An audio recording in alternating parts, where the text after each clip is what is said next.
சேர்த்துக்கலாம். ஒரு ரொம்ப ஈஸியான நல்ல ஒரு டேஸ்டான விரால் மீன் குழம்பு தான் வைக்க போகிறோம். இந்த மீன் குழம்பு செய்யறதுக்கு ஒரு 15லேருந்து ஒரு 20 நிமிஷம் தான் ஆகும்.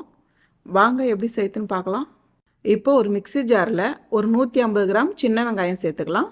கூடவே 3 பெரிய தக்காளி கட் பண்ணி வச்சுருக்கேன், இதையும் சேர்த்துக்கலாம். 1 ஸ்பூன் ஜீரகம் சேர்த்துக்கலாம். இதெல்லாம் சேர்த்து இந்த பதத்துக்கு நல்லா அரைச்சி எடுத்துக்குங்க. இப்போ ஒரு கடாய் வச்சுக்கலாம். 2.5 ஸ்பூன் அளவுக்கு நல்லெண்ணெய் சேர்த்துக்கலாம். மீன் குழம்புக்கு வந்து நல்லெண்ணெய் சேர்த்துக்குங்க, ரொம்ப டேஸ்ட்டாக இருக்கும். எண்ணெய் சூடானதும் 1/4 ஸ்பூன் வெந்தயம் சேர்த்துக்கலாம். 1/2 ஸ்பூன் கடுகு உளுந்தம்பருப்பு சேர்த்துக்கலாம். கூடவே ஒரு வெங்காயம் எடுத்து பொடியை நறுக்கியிருக்கேன், இதையும் சேர்த்துக்கலாம். இதெல்லாம் சேர்த்து நல்லா வதக்கிடுங்க.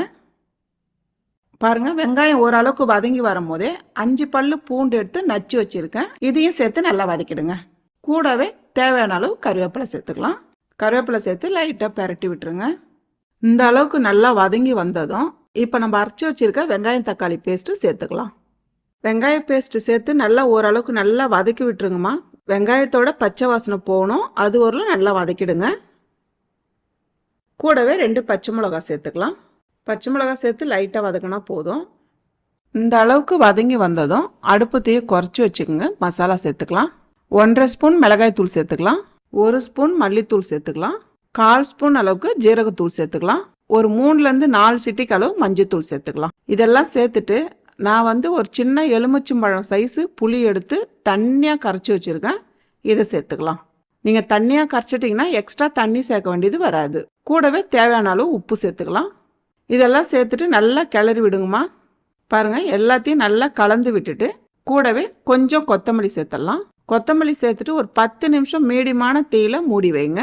10 நிமிஷம் ஆயிடுச்சு. இப்போ பார்க்கலாம். பாருங்கள், குழம்பு வந்து இந்த பதத்துக்கு தான் இருக்கணும். ரொம்ப தண்ணியாக இருக்கக்கூடாது, ரொம்ப திக்காகவும் இருக்கக்கூடாது. நான் வந்து 3/4 கிலோ விரால் மீன் எடுத்திருக்கேன். இப்போ ஒரு பீஸாக சேர்த்துக்கலாம். மீன் சேர்த்துட்டு லைட்டாக கிளறி விட்டுட்டு ஒரு 2லேருந்து 3 நிமிஷம் மூடி வைங்க. பாருங்கம்மா, 3 நிமிஷம் ஆயிடுச்சு, பார்க்கலாம். பாருங்கள், மீன் அப்படியே இருக்குது, அதே போல் உடையாமல் நல்லா வெந்திருக்கு. பாருங்கள், ரொம்ப நேரம் கொதிக்க விட்டிங்கன்னா மீன் எவ்வளோ நல்லா இருக்கு பாருங்கள். கூடவே பொடியாக நறுக்குன்னா கொத்தமல்லி சேர்த்துடலாம். அவ்வளோதாம்மா. ரொம்ப ஈஸியான நல்ல சுவையான